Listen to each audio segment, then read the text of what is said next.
Computing date-time expressions are in the category time and have results of date-time data types. The purpose of these expressions are to calculate date times using arithmetic. These expressions follow this syntax: a date time value plus or minus another value. The date time is the value you want to change, and the plus or minus is the operation you want to perform on that date time. The value can be one of two options: a number, which either adds or subtracts days, or a duration, which adds or subtracts the duration from the date time given. The result is a new date time computed from the above options. Let's look at an example. Here we can see a date time value of January 1st, 2021 at 1 a.m.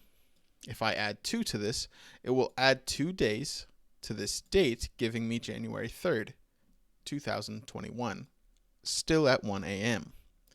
If I instead did a duration, it would add that duration, changing both the date and potentially the time.